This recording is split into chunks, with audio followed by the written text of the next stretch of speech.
The Screaming Staircase, Part 3, The Necklace. Chapter 9. It's amazing how quickly a fire can spread through an average suburban house. Even before Lockwood and I toppled from the window, perhaps while we were still grappling with the ghost girl, a neighbor must have sounded the alarm. The emergency services responded quickly, too. They arrived in minutes. But by the time special night crews in their chainmail tunics came charging into the garden, escorted by a troop of Rotwell agents, the upper floor of Mrs. Hope's house was thoroughly ablaze. White flames poured from the first floor windows like upturned waterfalls. Roof tiles cracked and shimmered in the heat, their edges glowing in the night like rows of dragon scales. Thin, fiery pennants twirled and twisted from the chimney tops, sending sparks raining down on nearby trees and buildings. Below, the mists churned orange. Agents, medics, and firefighters ran frantically through a cloudscape of light and shadow. At the center of it all, Lockwood and I sat hunched at the base of the bushes that had saved our lives. We answered the medics' questions. We let them do their thing. Around us, hoses gushed and timbers snapped. Supervisors shouted orders at grim-faced kids in jackets scattering salt across the grass. Everything seemed unreal, muffled, and far away. Even the fact that we'd survived was hard to comprehend. It was fortunate for us that neither Mr. nor Mrs. Hope had ever been keen gardeners. They'd let the bushes behind the house grow large and sprawling, thick and tall and spongy-bowed, and so it was that when we'd fallen down and struck them, smashing through the upper branches, ripping through the lower ones, coming to an abrupt and painful halt almost to the ground, our clothes had torn and our skin had been pierced. But we hadn't done the obvious thing, which was break our necks and die. A gout of fire erupted from the chimney stack and fountained out across the roof. I sat there, staring into space, while someone wound a bandage around my arm. I thought of the girl behind the wall. There'd be little left of her by now. So much chaos. And all because of me. We needn't had confronted her ghost at all. We could have left her. No, we should have left her when we discovered how dangerous she was. Lockwood had wanted to pull back, but I'd persuaded him to stay and get it done. And because of that decision, it had come to this. "Lucy," it was Lockwood's voice, "wake up. They want to take you to the hospital. They're going to patch you up." The side of my mouth was puffy. It was difficult to talk. "What? What about you?" "I've got to speak with someone. I'll follow in a bit." My vision was woozy. My left eye had completely closed. I thought I saw a man in a dark suit standing just behind the crowd of medics, but it was hard to be sure. Someone helped me to stand. I found myself being led away. "Lockwood, this is all my fault." "Rubbish. It's my responsibility. Don't worry about it. I'll see you soon. Lockwood," but he had already lost among the midst of flames. The hospital doctors did their job. They patched me up okay.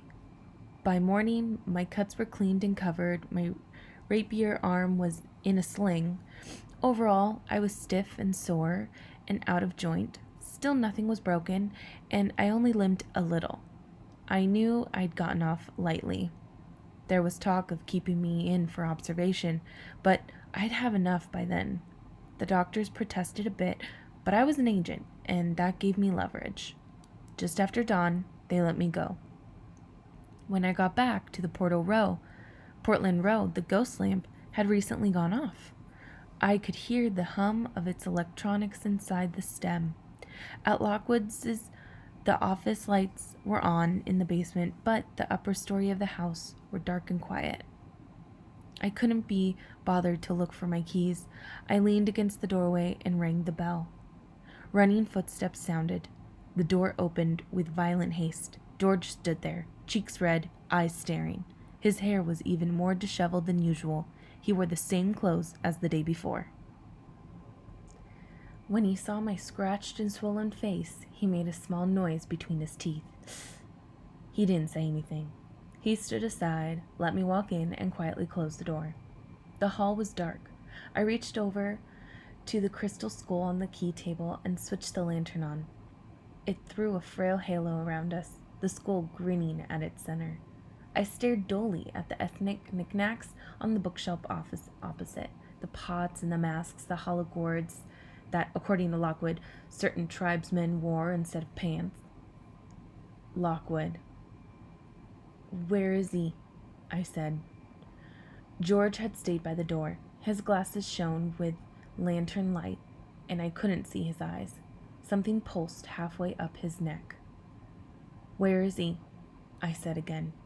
His voice was so tightly wound I could scarcely hear it. "Scotland Yard." "With the police? I thought he was at the hospital." "He was. Deepak got him now." "Why?" "Oh, I don't know. Possibly because you burned down someone's house, Lucy? Who can tell? I have to go see him." "You won't get in. I asked as well. He told me to wait here." I looked at George, then at the door, then down at my boots, still dusted with soot and plaster. "You spoke to him?" "He called me from the hospital. Inspector Barnes was waiting to take him away." "Is he okay?" "I don't know. I think so, but..." He changed tack abruptly. "You look terrible. What about your arm? Is it broken?" "No, minor sprain. It'll be okay in a few days." "You just said but." "But what? What did he tell you?" "Nothing much except..." Something in the way he said it. My heart beat fast. I leaned back against the wall. "Except what?" "He'd been ghost-touched." "George! Would you mind leaning there? You're making black marks on the wallpaper." "Stuff the wallpaper, George. He wasn't ghost-touched. I'd have seen it. I'd have seen." Still, he hadn't moved. Still, he spoke in a quiet monotone. "Would you? He said it happened while you were dealing with the source, when he was fighting off the visitor. She got him with a curl of plasm, touched him on the hand, gave him a shot of adrenaline in the ambulance, and stopped the rot. He says he's fine." My head was a whirl. Could it have happened? Everything had moved so quickly in the study, and the period in the garden was a blur. "Was it bad?" I said. "How far had it gone?" "By the time they treated it?" He shrugged. "You tell me." "Well, how do I know?" I snapped. "I wasn't there." George gave a roar of fury that made me jump. "Well, you should have been." He slammed his palm against the wall so hard an ornamental gourd fell off the bookcase and rolled upon the floor. "Just like you should have stopped him getting touched in the first place. Yes, I think it was bad." His hand had started swelling. "He told me his fingers were bulging out like 5 blue hot dogs by the end, but they still had to manhandle him into the ambulance. Why? Because he wanted to go find you, see if you were okay. He couldn't be talked down. Even though the ghost touch was on him and he'd have died within the hour, if someone with common sense hadn't jabbed a needle in his bum, he couldn't be talked down. Like he wasn't prepared to wait for me to get back last night. Like he wasn't prepared to let me do some proper research so I could find out exactly what you were getting into. No, as always, he was in far too much of a hurry. And if he'd only waited..." He kicked out viciously at the fallen gourd, sending it spinning away to crack in half against the skirting. "None of this stupid mess would have happened." Let's see. In the previous 12 hours, I'd almost been murdered by a vicious ghost. I'd fallen from an upstairs window into a small tree. I'd sprained my arm. I'd had a spotty bloke with tweezers pulling twigs and thorns out of my sensitive portions of my anatomy half the night. I'd also set fire to a small suburban house. Oh, and Lockwood had been ghost-touched in whatever state he'd been left in, and was now being grilled by the police. What I badly needed was a bath, some food, a lot of rest, and getting to see Lockwood again. Instead, I got George having a hissy fit. That didn't make my day. "Shut up, George," I said wearily. "This isn't the time." He wheeled around on me. "No? Well, when is going to be the time? When you and Lockwood are both dead, maybe? When I open the door one night and see the two of you hovering beyond the iron line, plasm trailing, worms poking from your eyes? Yeah, fine. Let's have our little catch-up then." I snorted. Ugh, charming. I wouldn't come back like that. I'd have a nicer guise. George gave a hoot of rage. "Really? How do you know what kind of visitor you'd make, Lucy? You know nothing about them. You don't read anything I give you. You never make notes on what you see. All you and Lockwood care about is going out and snuffing sources as quickly as you can." I stepped forward, close to him. Probably, if my arm had been less sore, I'd have prodded him in his puffed-up chest. "Because that's what makes our money, George," I said. "Faffing about with old papers like you do gets us nothing." His eyes flashed behind the stupid round glasses. "Oh, nothing? That's right. If you were less obsessed with it, we'd have done twice as many cases in the last few months. Take yesterday. We waited all afternoon for you. You could have gotten back any time. Come along with us. But no, you were too busy in the library. We left you a polite note on the thinking cloth. Didn't go out till almost 5. He spoke quietly now. "You should have waited." "So what that we didn't? What difference would it have made?" "What difference? Come on, I'll show you the difference." He drew back and, turning, led me up the hall and into the kitchen. Ignoring my gasps of disgust at the piled dishes festooning and surfaces, he threw open the basement door and clattered away down the iron steps. "Come on," he shouted up. "If you can be bothered." The curse I gave would probably have curdled the milk if it hadn't been sitting out on the table for 36 hours already. I was really angry now. I too banged down the spiral stairs in the office. The light was on over George's desk. Scattered papers, dirty cups, apple cores, chip bags, and half-gnawed sandwiches marked the scene of his recent vigil. The ghost jar was sitting there too, uncovered, the skull faintly visible in the yellowish murk. For some reason, the disembodied head was floating upside down. George plucked several of the papers from his desk. I didn't wait for him to start, but launched right in. "You know what your problem is?" I said. "You're jealous." George stared. "Of what?" "Of me." He gave me a harsh scoff. Over the counter, the head in the ghost jar aped his outrage. It made a face of theatrical dismay.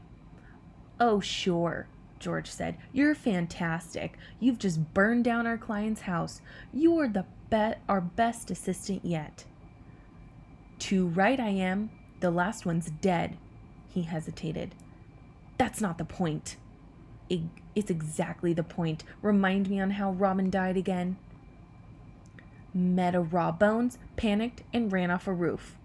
"Right. Whereas I've survived and have done so out on the front line, which is where you seldom go, George, and it's starting to get to you, isn't it? You're feeling a bit left out. Well, tough. And don't try to make me feel guilty for going out and doing things. This job's not all about dusty books. It's about efficient action." "Okay." He pushed his glasses up his pudgy nose. "Okay. Maybe you're right. I'll have to think about what you said. While I'm doing that, perhaps you can take a little peek at this dusty old research I did yesterday while you were back here efficiently forgetting to pack your iron chains. This first bit of paper is from the housing registry. It's for 62 Sheen Road, where you've just been. Gives a rundown of all the owners of the house for the last 100 years. Look, there's Mr. and Mrs. Hope at the end, but you knew about them. What you didn't know about was this one, a Miss Annabel E. Ward, who bought it 50 years ago. Remember that name for a minute. Now, the reason I was so long yesterday was that I was down at the National Archives, cross-referencing all these names against stories from the newspapers. Why? Because I don't like surprises, and funnily enough, I did find a surprise. You see, I was just wondering if any of these owners had come to public attention for any reason. And guess what?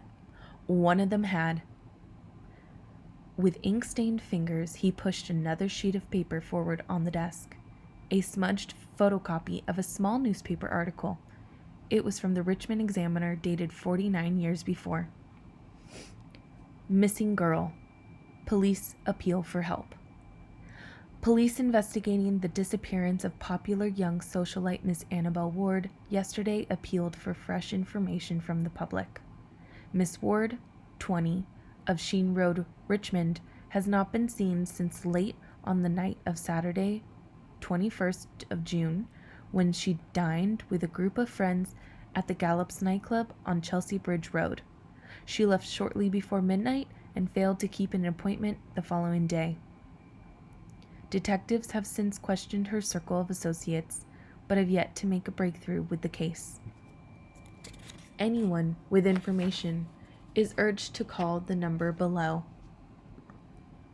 Searches for the missing girl, an aspiring actress and a familiar figure on the society circuit, have been carried out in and around her home and surrounding areas over the last few days.